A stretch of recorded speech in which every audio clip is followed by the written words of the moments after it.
So today I'm going to talk about the Arūpa Jhānas. And there's a bit of kind of preparatory comments. First of all, very basic, something to think about. Without form, there wouldn't be any formless. And so if you lived in a world of no form, for example, how would you conceive of it? What would it be like? How would you know it was formless? Maybe it's a little bit like the paradox of the goldfish, having no idea there was anything else outside its underwater world. So it's implicit, actually, that there has to be a form counterpart to the formless somewhere, as well as a formless counterpart to form. On a very practical level, this means that a meditator needs to have a good understanding of Rūpa Jhāna before tackling Arūpa Jhāna.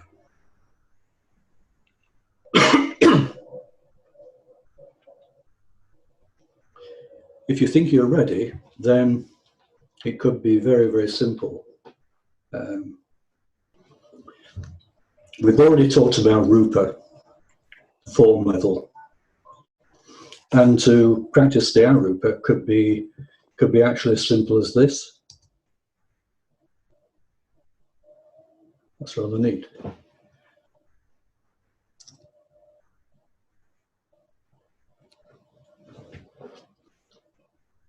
And then, bingo. All you got to do is dissolve Rūpa. If it was only as simple as that, we'll come back to what that really means in a minute. So again, kind of preparatory. Most of you are teachers, and the formless jhanas are one of those things where you've got to consider quite carefully before you attempt to teach it, whether it's the right time and the right person and circumstances to teach the formless jhanas. The main consideration is whether a person has a sufficiently strong sense of self, as well as enough experience of the Rūpa Jhānas. It's not necessary to have fully mastered them. In fact, I think a lot of you would know from your own experience that when you started to explore the Arūpa Jhānas, it had a really helpful effect on understanding Rūpa Jhāna. So it's one of those examples where you slightly take a step forward to clarify the previous step, and the whole thing becomes interactive. Detaching from Rūpa, though, it means you let go of all the anchors that we take for granted living in a sensory world. Those anchors are mostly a reliable sense of where we are in time and space, a certain predictability of what we're going to experience one moment to the next. All those factors that we're so used to all our lives, which keep going our sense of I. And if a person is not ready, it can be very unsettling to let go of those too quickly, and it can arouse fear. Even if you look at it's difficult now, but before the reform period in Thailand and Burma, before the 1950s, if you went to a specialist meditation temple where the jhanas were taught, you would find that some meditators would practice, be quite satisfied with practicing maybe just the first Rūpa Jhāna, possibly the first and second. Then another group who would want to go further and understand all the four Rūpa Jhānas would go further, maybe not to full mastery, because mastery, even in those times, was something very rare. But then out of those group of people who practiced all the Rūpa Jhānas to some degree, not all of them, would necessarily want to practice the Arūpa Jhānas. It wasn't a compulsory or expected stage. It was a kind of a little bit like a postgraduate degree. So if you wanted to, fine. But if you didn't, that was also fine. And the same thing applies in our tradition. There's no pressure or expectation that anyone in our tradition will master all the Rūpa Jhānas, let alone practice the Arūpa Jhānas. That's for yourselves teaching, to know what, you don't have an obligation to teach Arūpa Jhāna. You certainly can't teach Arūpa Jhāna to beginners. And then you also have to consider whether you yourself are sufficiently experienced to teach them, which is really something to talk about with your teacher if you come to that point. And I know several people within Samatha who are teaching, who I know quite well that they've chosen, even though they're practicing to some extent the Arūpa Jhānas, they've chosen not to try to teach them yet. It just doesn't feel the right time. And even when they've had requests from members of their class to teach the Arūpa Jhānas, they've gently declined, acknowledging to themselves they don't feel quite ready, which is really very good, to know your own limits. But when it is the right time, usually you'll know.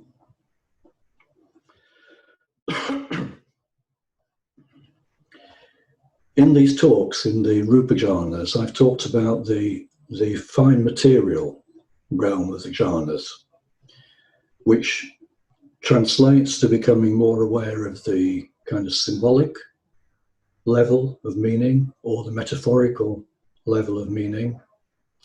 And the Yogāvacara material is central to the Yogāvacara tradition. And within that tradition, there's a use of mantras and syllables, which I think are actually very relevant to this transition from the Rūpa to the Arūpa Jhānas. So just going back to the slide that we had,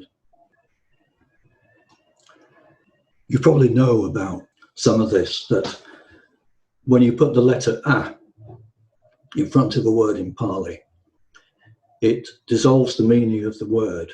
So this A changes form to formless. And the same thing applies to anicca, nicca permanence, anicca impermanence, atta self, anatta non-self.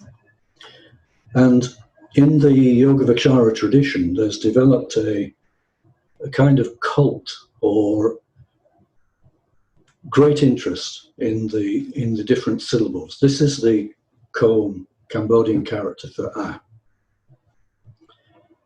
And it comes up in many yantra. And it's got an interesting characteristic that it's almost symmetrical. So you can imagine dividing that. So on the left is the original. On the right, it's divided into two parts. The black is the left part, the red is the right part. And then if you took the mirror image of each of those two separated parts, so you've got the left part and its mirror image black, and the right part and its mirror image red. And then if you merge them, superimpose them, excuse me, you come to a point where they cancel each other out.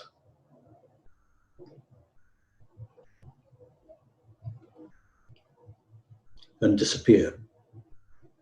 So the A has got this characteristic of actually being able to negate itself. Or so the tradition goes in this particular niche area of the Yogāvacara. So the top there is the character A, and I want to just mention a few examples of this kind of area in the Yogāvacara. The group below occurs a lot in the Yogāvacara, ma'u. These are the cone characters, ma, a again, and u.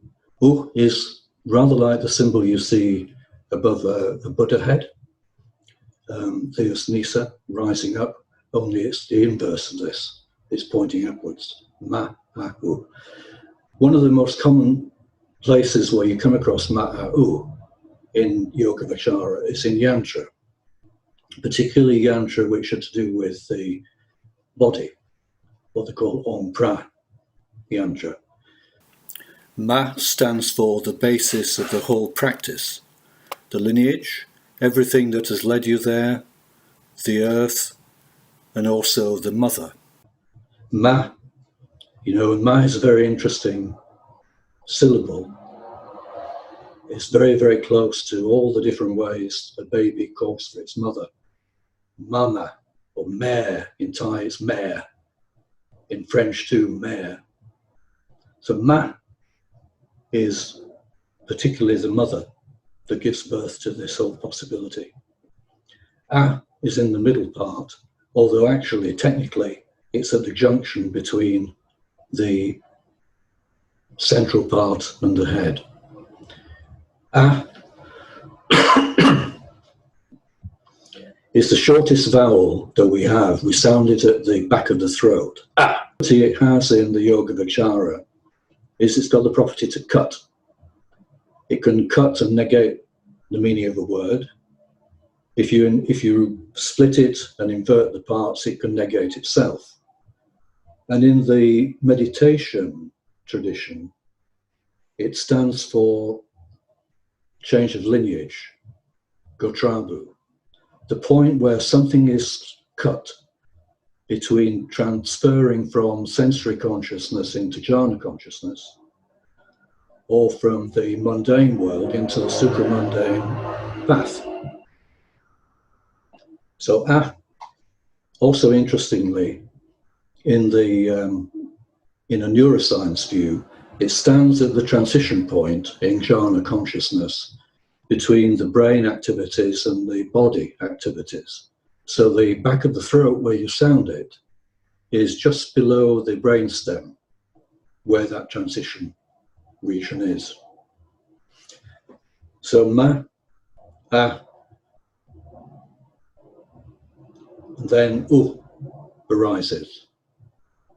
U is realization. U in Pali, if you put it in front of a word, gives the sense of upwards or higher, which is appropriate to this. Something from the foundation to some development, the body waking up, a transition point, and then realization.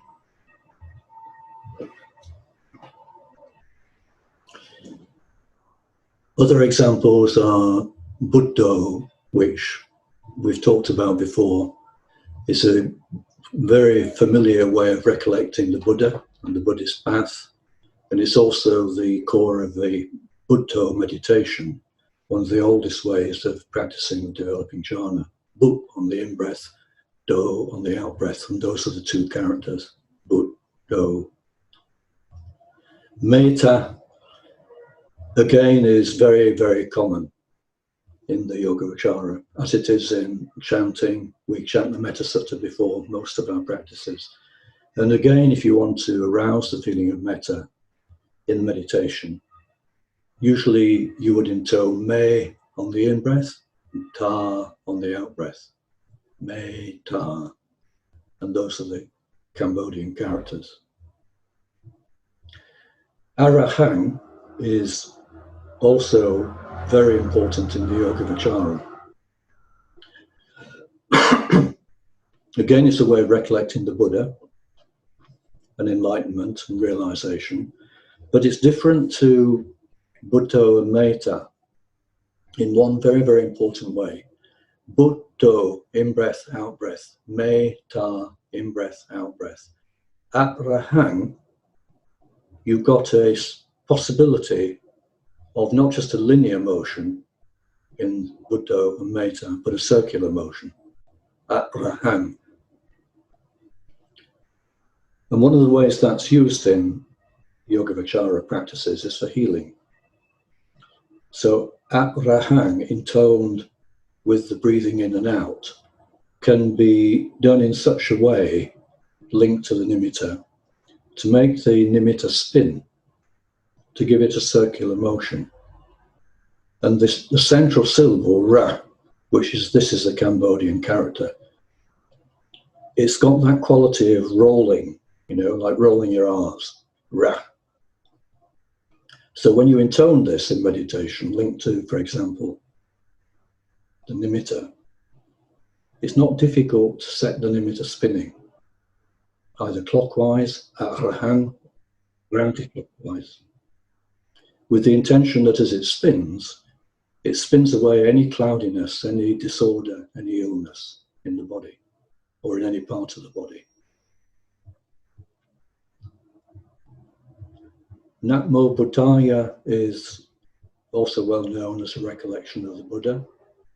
It comes up in many, many yantra, including many of the old tattoos that monks used to wear.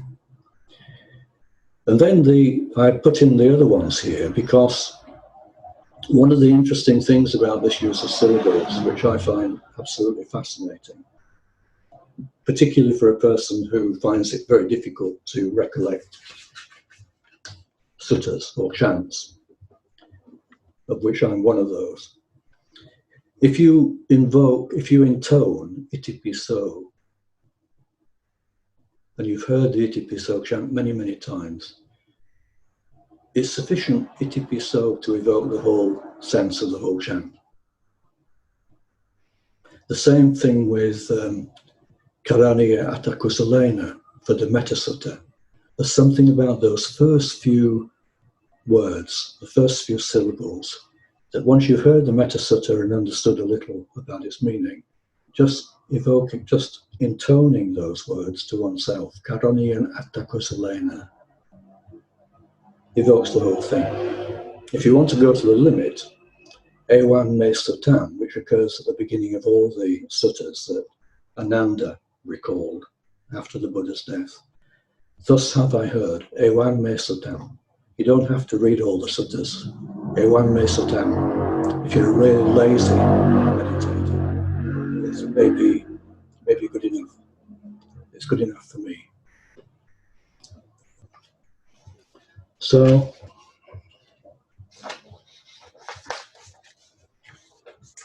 they're very helpful to loosen the assumptions we have, about a kind of rigidity of meaning in language, which we take for granted. We kind of assume language clearly conveys meaning, but it only conveys part of the meaning, because once you choose a word, you've limited the whole range of possibilities.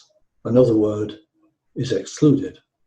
So the use of this kind of very fluid way of looking at syllables and yantra is helpful to kind of let go of those characteristics of sensory consciousness and not to depend too much on them.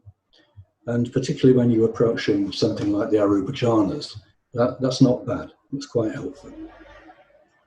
So now let's talk about the Rūpa Jhānas. So what happens to lead someone to practice Rūpa Jhāna? The fourth Rūpa Jhāna we talked about last time is the perfection of Jhāna, of the Rūpa Jhānas. You could almost view the Rūpa Jhānas as developing simply Jhāna without any distinction necessarily between 1, 2, 3, and 4. It's just developing Jhāna to an ever more deeper and perfect completion, which is the fourth Rūpa Jhāna. But the fourth Rūpa Jhāna, once you get some familiarity with it and you come to the end of the practice and emerge, you may realize at some point that it's actually still limited. You've got there by developing a nimitta, And even though in the fourth Rūpa Jhāna, when it's well developed, you're not attending to the nimitta as an object. It's just part of the absorption. Everything has come together. So you're not aware of an object, but nevertheless, when you emerge from the fourth Rūpa Jhāna, at some point you will recognize that it's still a held state. It's the best term I've come across to describe it. It's a held state. It may be not clear what it is that holds it, but something is holding it together. And you also realize that it depends on the whole development, from the letting go of sensory consciousness through the developing attention, to learning something about attachment, to feeling. So even in that very, very subtle fourth Rūpa Jhāna, you realize in the emerging, in reflecting on it, that it still is held, and that in a very, very subtle way, there's a thread right back into the sensory consciousness world, Rūpa. It's a world of Rūpa. So, at some point, a meditator might wish to let go of that dependence, to transcend it. And whether that happens for a meditator depends very much on where a person is in their kind of sense of self. Because to develop the formless jhanas, it's really a process of developing insight into the self and effectively dismantling our assumptions of who we are.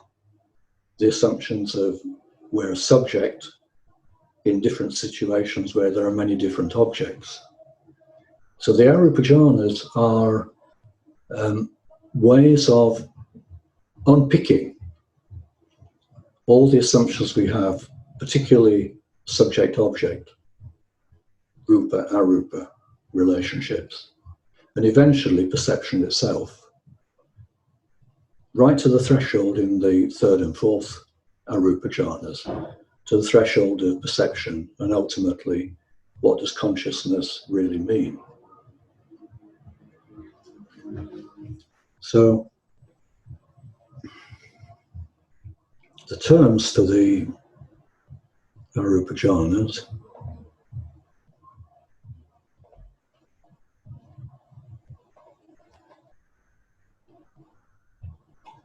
consciousness is vijnana, and ayatana.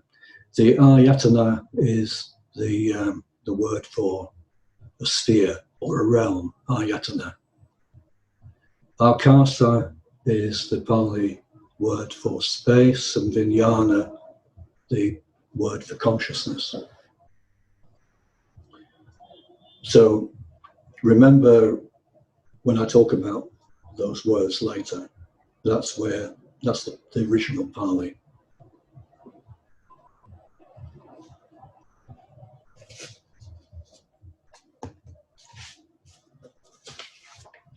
Talk, developing the first and then second Arūpa jhana, is because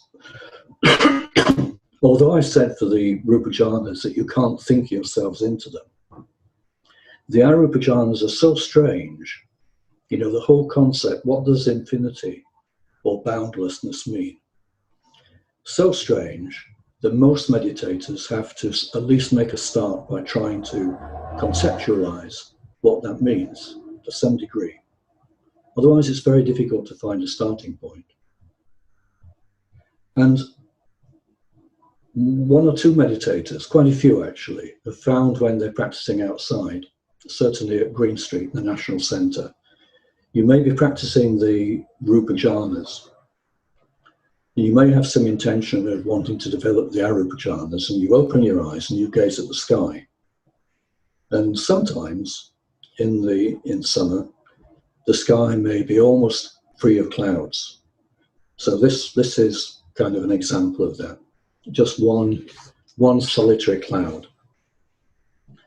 And it's an interesting exercise for a meditator to look at that after practicing Rūpa jhana and imagine what it would feel like, what the experience would be like if the sky became totally cloudless, no features to distinguish, nothing to compare, cloud here or not. And when you follow that exercise, that thought exercise, you realize that actually, even if it became cloudless, then there's still the problem that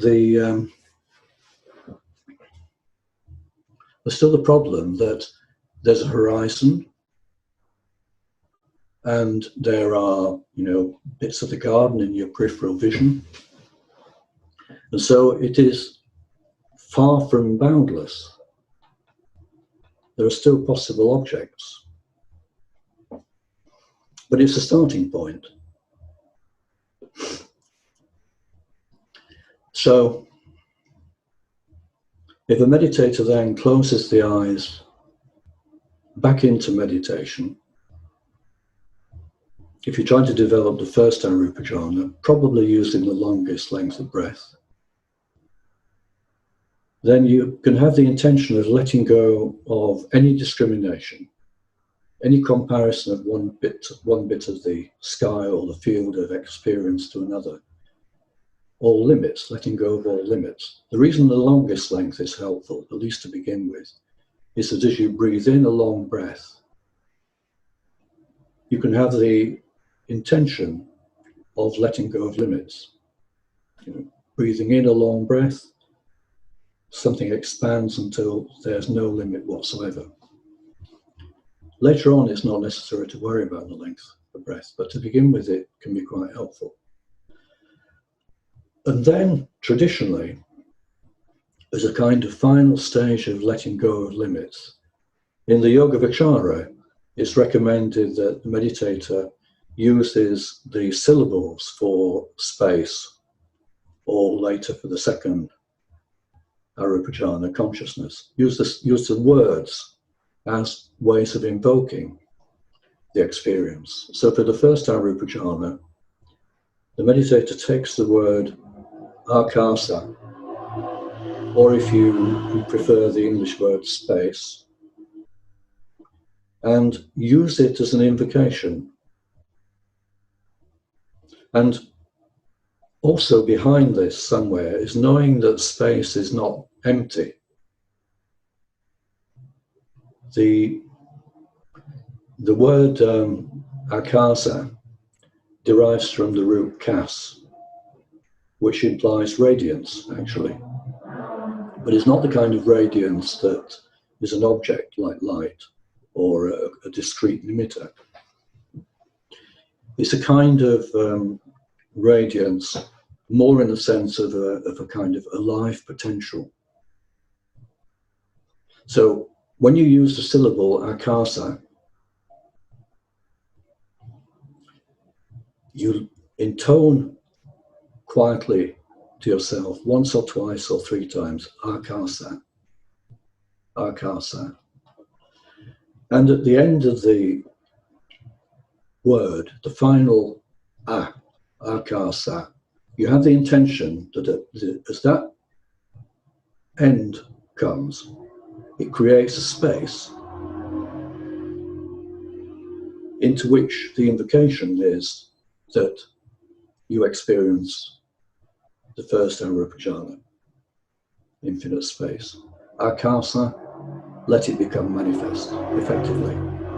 Okasa, if you remember in the Yogāvacara, is this magical word. Okasa, let it become manifest. So in the evoking of the first Arūpa Jhāna, akasa, you come to the end of it, let it be manifest is implicit. And you may find yourself becoming part of infinite space. And when I say becoming part of it, you have to sometimes, to begin with, play with this. But what you find is that you start to get a feel of what it means to let go of limits and boundaries. And to do that, you find quite naturally, this is not a thinking exercise, you find that you have to actually go into space, become space.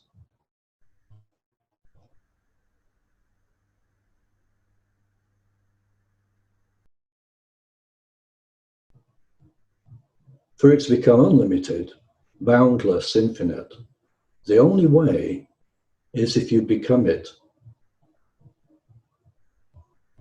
This is a really fascinating experience. Very clever technique, because it allows the meditator, once you get a feel of this, to identify with the object position, completely unaware of being a subject. Just infinite space, nothing else. Actually, also, there is a subtle feeling of freedom in this, freedom from boundaries, from limits. But anyway, that's the realm of infinite space. Now, the second Arūpa Jhāna, how does that fit in to that first one? Because they're very interrelated.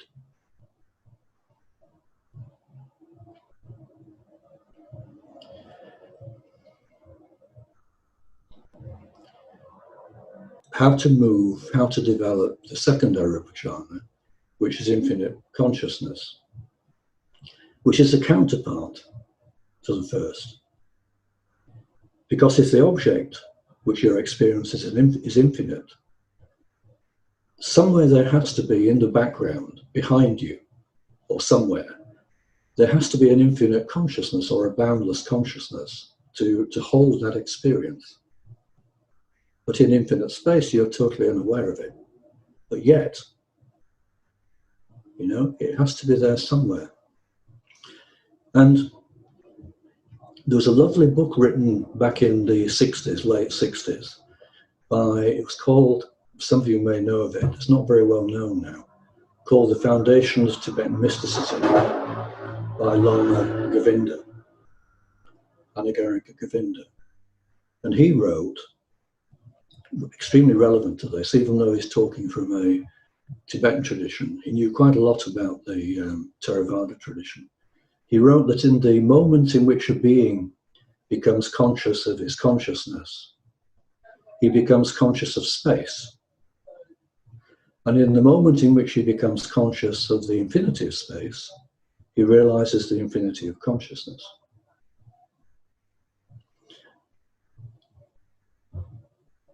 Which is a very profound statement, actually, because it conveys the way they're interrelated.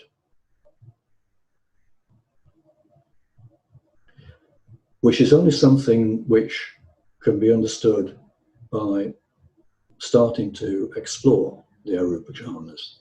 You know, the whole technique of the idea of a no-limit, boundaryless experience, infinite experience, is a fascinating technique which allows the meditator to separate the subject-object poles.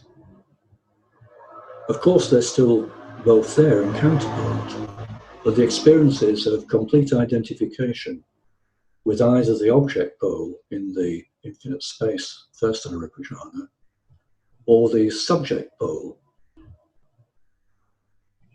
of consciousness in the second Arūpa Jhāna. Very clever technique, you know. How did someone think that? Well, I guess it was either the Buddha or someone before the Buddha, but very clever. So, I think that is enough chat, and we'll practice for a little while. For about half an hour. And this time I will make a great effort to remember to sound the bell. First of all, at the beginning, I'd like to ask you to practice as well as you can the Rūpa Jhāna. Don't worry too much about the distinctions. if you've been listening to these talks, develop attention, move to the nimitta, the touching, the settling, and allow yourself to just deepen and deepen the stillness towards as deep as you can go, to the fourth Rūpa Jhāna. Doesn't matter if it's perfect. And then I'll sound the bell for a second time, and I'd like you to move towards the longest length of breath again, breathe in, and develop the first Arūpa Jhāna, infinite space. If you want to reflect first on what I mentioned about the sky and limits, okay, and then move to use the syllable akasa. And then the next bell, I'd like you to move to the Arūpa Jhāna of infinite consciousness, which what happens is, from the moment where you're practicing infinite space and your experiences of just infinite space, you hear the bell. When you hear the bell, which interrupts your stream of consciousness, at that moment, simply advert to the consciousness of infinite space. It's like stepping back into your subjectivity and continue the quality of limitless consciousness. It's rather like standing at the mind door, you know, and you're looking out, and there's nothing to discriminate in infinite space.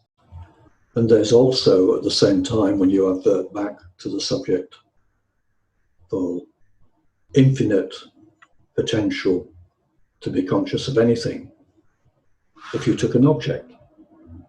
But if you don't take an object, it's simply limitless consciousness. So I have to keep this in my mind. 4 bells, one to start, one to change to the first Arūpa Jhāna, the third to change to the second Arūpa Jhāna, and the fourth to finish practice. Then, as usual, when you come out, stay with the stillness, and we come back together. If anyone wants to comment on anything, feel free to do so.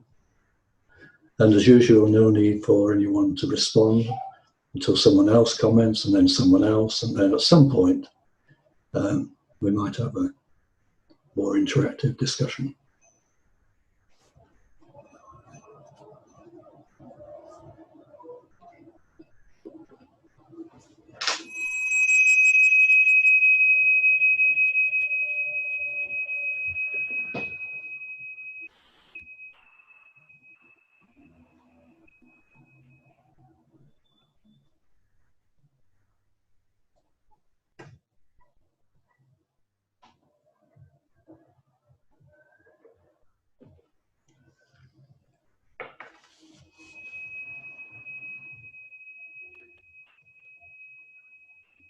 So finish practice, but remain in the stillness for a while before returning to thinking.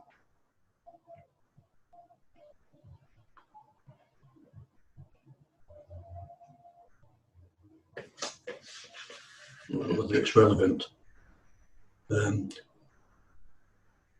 will be.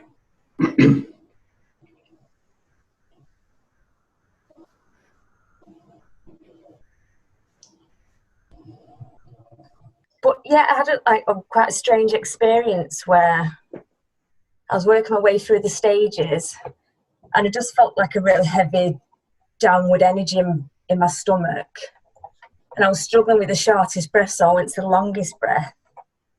And I just had a weird desire to expel my body of all its air. So I could only do a short in-breath, but then the longest breath was really prolonged, and I just had the desire to just sit there with an empty, I just held it for a while. It just felt very natural. I'd never done that before. I think it might be in reference to letting go. But it felt, and it just helped with what was going on in my body at the time. So yeah, that was my observation. Okay.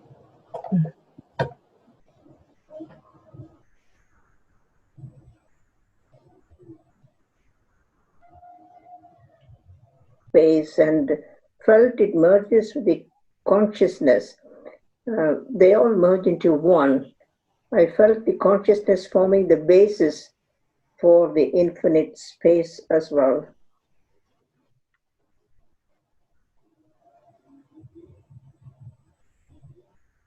Both merged. It's just the consciousness is left in the end. Mm-hmm. I don't know if that is the infinite consciousness or it was the consciousness. Mm-hmm. Did it happen for you before I sounded the bell to move to the consciousness, infinite consciousness? Did it happen naturally for you?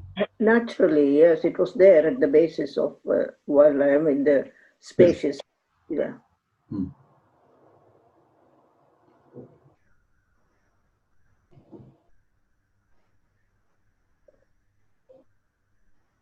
The first Jhāna, it almost felt like flying, really, even though there wasn't any sky. It had that kind of feeling almost of motion, although there wasn't any. And then the second had a quality that felt almost watery. There's like a kind of smoothness to it. And I suppose a bit like, maybe like a lake that has no ripples, but more three-dimensional. So that was interesting.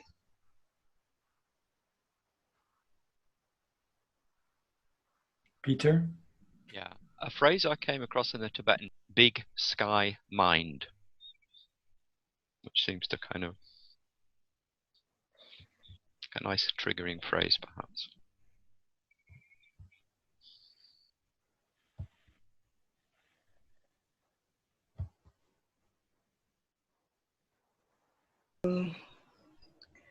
And it's really, I mean, I'm still in that kind of,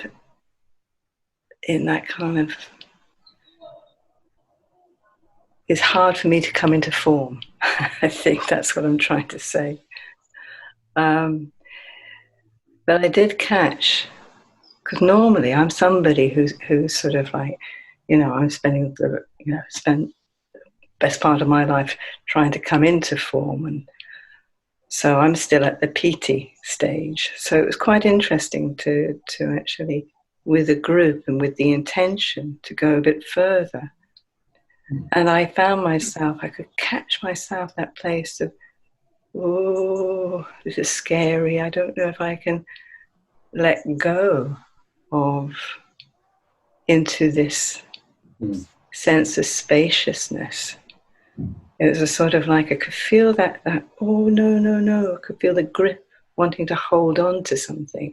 And it sort of kind of felt like, oh, because it resonates. It has a sort of similar feeling to a place that I experience of, especially in the mornings, of waking up and feeling quite lost and not quite in form, and that's a lostness, a sense of real lostness, and that can be, so to move into that sense of spaciousness, it's got that similar flavor to it. So it's sort of like it was just catching that and just allowing something else to move in. It was sort of like, it's really quite bizarre because it's kind of like a ball of sunlight appeared, and then I saw these men dancing like from a Hollywood movie. God knows what that means, but these men, it was kind of joyful, these men dancing like Singing in the Rain, from the film Singing in the Rain, something like that. That's got that joy in front of the sun. So that was just to get that glimmer. It was really nice, actually. Mm.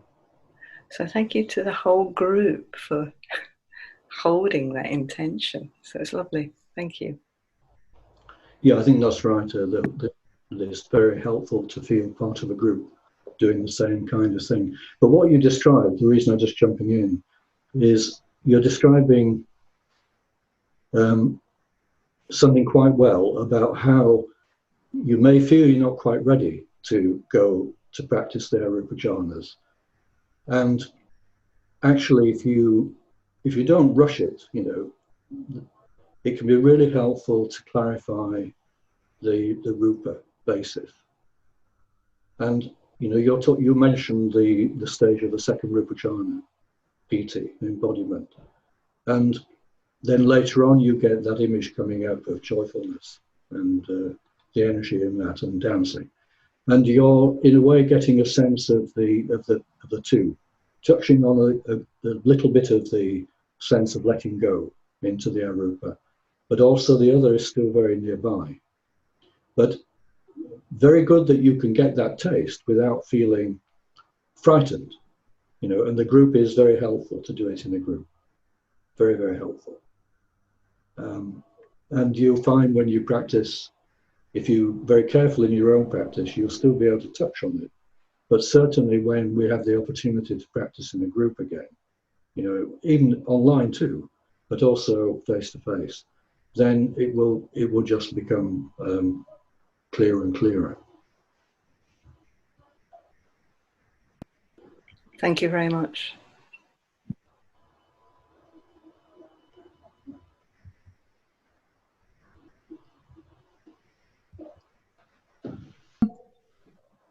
Normally when I practice, I stay very embodied, but now I noticed, like, in coming out of the practice, that I really had to kind of take my time to kind of reconstitute this embodiment, or kind of, I don't know, it really took a bit, just a bit longer to kind of get back into this embodiment kind of feeling. Yeah. I mean, again, that's a similar experience to what Pauline was just talking about. That helpful comparison between the two modes, Rūpa, Arūpa. They depend on each other in a really interesting way. And it's very helpful when you get more experience to actually move not just between the Rūpa Jhānas, the first to the second, the first to the third, or the fourth to the second, and to get really familiar with the feel of each one. But many meditators have commented to me how helpful it's been when you get more familiar with what you're talking about, to be able to recognize the same thing that you just said, that you can feel the process of reconnecting to the Rūpa world, to your body. And you can feel the process of, and not be afraid of it, but being less connected, in other words, freer. Sarah mentioned the kind of feeling that you had, and you were trying to put words on it, about the flying and so forth. But looking at you as you were talking about it, the quality that I will pick up in that is feeling more free, A bird is a very good example. What's it feel like to be free to fly, weightless like that? So the quality of the Arūpa Jhānas, when you come back to the stillness, which is subtly different to the Rūpa Jhānas, is the freedom of boundaries, freedom of limitation.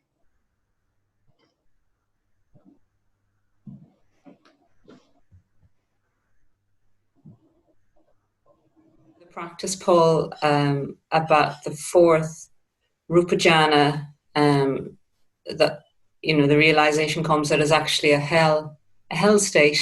I just found that very stark, and it's still with me and resonating. Sorry, did you understand me to say held or hell? Hell. I suppose. I mean, I've heard it. H-E-double-L. Yeah, that's what I heard. Did you realize later that I meant H-E-L-D? No, that's what I heard, which is interesting, because I have that sense that in the fourth Rūpa Jhāna, you know, there comes, if there's a progression with the jhanas, that, you know, each leads to the next, and that there's a sense of dissatisfaction. Okay. With wherever there is in each one, that leads to regression to the next. Okay. And you did very helpfully say that it wasn't necessary to perfect anything, to work with, or to play with with these states. It's really, really interesting when someone feels something in a totally different way. Yeah. Very interesting. And it kind of highlights something as well, that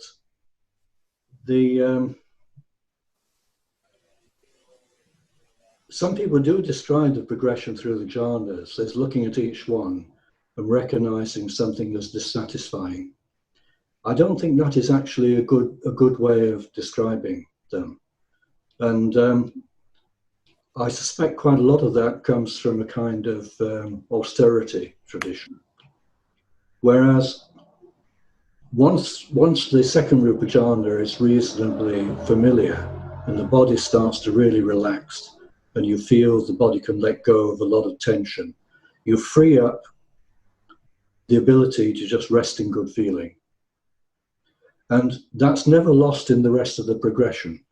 And sometimes if you feel that there's a dissatisfaction creeping in, and it depends partly on temperament, there are some temperaments who, there's something in the Abhidhamma which describes the kind of residual attachments or cravings, craving for becoming and craving for annihilation. It goes back to kind of very subtle psychological patterns that we experience in life. So someone who tends towards the kind of emptiness or direction is subtly different to a person who tends towards wanting more and more happiness. Different kinds of craving, which eventually become not both come together in the end. But so if you find that in the later jhanas there's a sense of dissatisfaction creeping in, it's quite helpful to go back to the earlier stage, certainly the second Rūpa Jhāna, to really familiarize yourself with the satisfaction and contentment and allow yourself to fully experience it, not to resist it. I know this from not just my experience, but several other people who've got a tendency to drop into emptiness. Having to make a real effort to value the happiness of the Rūpa Jhānas. So the two are very interesting in counterpoint. And when you move between the two, as you just trying to describe, it highlights this. And it can help you then recognize that, you know, it's of real value to developing happiness in the Rūpa Jhānas. Because only if you can arouse it and experience it, is it able to be let go of in the fourth Rūpa Jhāna. In the same way that without experienced suffering, difficult to understand what happiness is.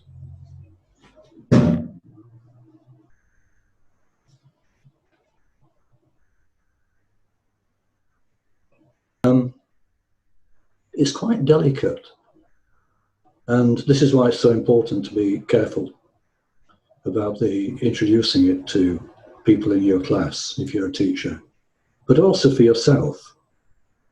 When Naibuman started to more openly teach the Arūpa Jhānas, of course he touched on them at various points to some extent from the beginning, but not so openly as he did from probably about 2008. he had to be really prevailed upon to actively teach the Arūpa Jhānas.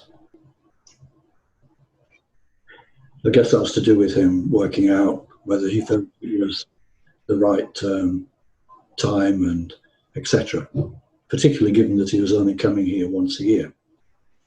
And looking back, I think quite a number of meditators would recognize that they found it quite difficult, in a way, a sort of aversion to practicing the Arūpa Jhānas, a touch of fear. That's no longer the case, because there's a lot more understanding of the Arūpa Jhānas. There's enough experience to help each other with them, but not to put pressure on anyone or yourself to hasten, to try and push it too hard. You have to be kind to yourself. And it's important to be able to go back to Rūpa Jhāna and enjoy the happiness in it before moving into the formless. And then, as we're talking about next time, the third Arūpa Jhāna is emptiness.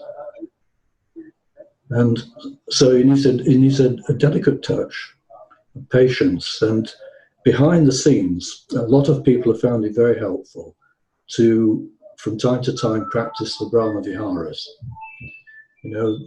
Kindness to yourself and to others, compassion, sharing in happiness of others. If you see someone happy, be happy for them, and then feel it in yourself, and then equanimity, that basically we're all in the same boat. So it needs that kind of container too. Not just a container from the Sangha, from the group, but also to be able to balance all the faculties, because when you're living an ordinary life, it becomes really important to hold your balance.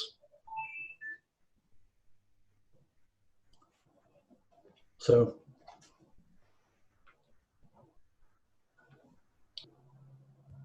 hi. Oh, do you want me to say something? Up to you. Up to you. Thank you, Paul. Yeah, I am practicing Arūpa from time to time, and then particularly with Nai Buman's course. And yes, today I had the amazing, well, from my point of view, it was an amazing experience. I felt a really deep sense of peace. And yeah, I felt really happy, satisfied, really deep satisfied. I just felt, yeah, deep sense of happiness and peace. Yeah. And it's physical that you showed us that yantra is almost like that. My body became so erected, and it's not the normal kind of posture. Just my body became so kind of rigidly up, and then wanted just opens up the kind of chest, and then it's elate, really top. And then it's a front was really kind of open space, but the body was integrated. And consciousness was hardly probably there. And then gradually I felt so peaceful, very, very deep peaceful. I never experienced like that before. So thank you, everybody. Yeah. And that kind of happiness is very interesting. Some people who actually found it quite difficult to fully develop happiness in the Rūpa Jhānas, in a sort of paradoxical way, find it quite freeing in the Arūpa Jhānas, and are maybe a little bit surprised that real happiness can arise. Exactly as you're describing, but also you're stressing the deep, deep peacefulness. And when you come out of a practice like that and you just stay with the stillness and experience that deep peacefulness, you realize also that it's got a deep quality of freedom. Freedom from suffering, which is subtly different to the held state, H-E-L-D, of the Rūpa Jhānas. Free of that. No need to be held anymore.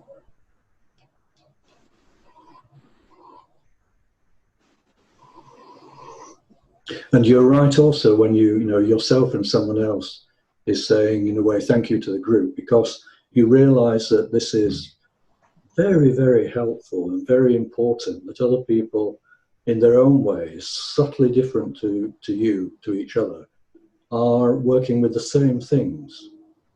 And somehow it all comes together in helping each person to go that little bit further. Even online like this, it's really quite remarkable. Something I didn't fully expect, giving talks online or practicing online in this way.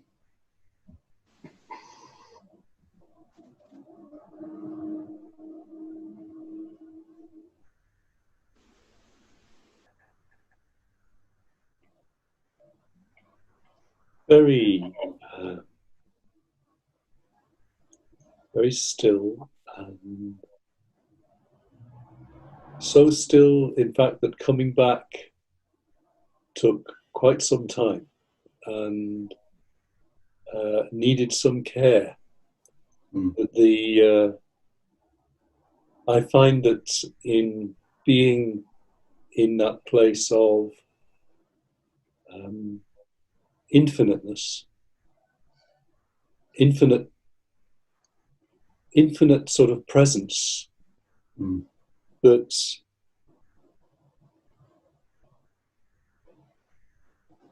finding, how to say, a thread, the wish, the pleasantness, the deep, the depth of that has a kind of magnetic quality, and that it is as if staying there is in some ways, many ways, preferable to coming back. And so to find the way, the link, needed really quite some care today, which was very interesting.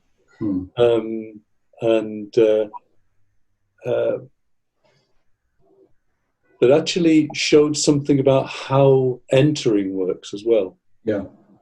So that the act of finding the link to more, actually to different kind of feeling and different kind of presence in the body, but making links through that. And seeing a kind of reluctance to do that to begin with, but finding how to do it. Very, very interesting. Very stirring in a way. Is it coming back? Is it coming back to different qualities of the body and feeling? Yeah. Very interesting. Yeah. And again, this is why it's so helpful practicing both Rūpa and Arūpa Jhāna. What you're describing is that it allows you to recognize the kind of depth that's possible. And then through the comparison to needing to come back to the realm of form, it highlights the depth you've been. And what's really interesting about that is that many meditators practicing in the early stages of Rūpa Jhāna, or even right through to the fourth Rūpa Jhāna, don't always recognized just how deep the absorption can go. So many of us, and this is partly because we're a lay organization, there's this background understanding that we're going to have to come out and deal with everyday life. And so we touch on jhana, we get a bit more familiar with it, we go a little deeper, we're able to keep it going without distraction, without just reverting to sensory consciousness or dropping into deep sleep.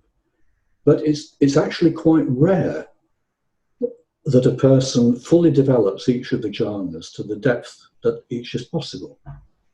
Full absorption, which is rather like you're describing. Even the first Rūpa Jhāna can come to a point where it becomes sufficiently deep and absorbed that there may also be that urge to stay there, like the kind of magnetic bit you're talking about, where everything really comes together, that often meditators don't fully realize just how deep they can go. And that's fine, actually, because particularly when you're leading a lay life, you have to, it's quite a complicated process. But when you move to the Arūpa Jhānas, it's so different in letting go of boundaries that it can make it clear. And then it's really, really helpful when you're going through the whole process again from the first to the second or third, particularly if you've got time. If you're on a retreat where there's a lot of time, to allow yourself to fully experience each one. And it doesn't necessarily mean sitting for 1 or 2 hours. It's more to do with completely trusting that you can go deeply into absorption without fear that you're going to be able to come out. And you set the resolution, and once you've done it a few times, you realize that going in and the resolution to stay and coming out become more familiar. And then it's all normalized in that sense.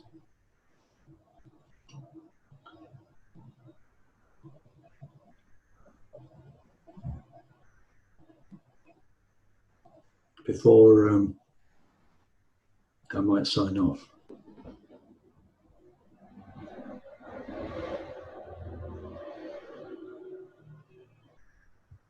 A very wide range of comments, they really illustrate how everyone has different insights, which are so helpful to everyone, including me, to hear those. They help you articulate things which you may not otherwise think about or be able to articulate. So thank you. Next time we talk about the third and fourth Arūpa Jhānas. Okay, thank you. Goodbye. Bye-bye.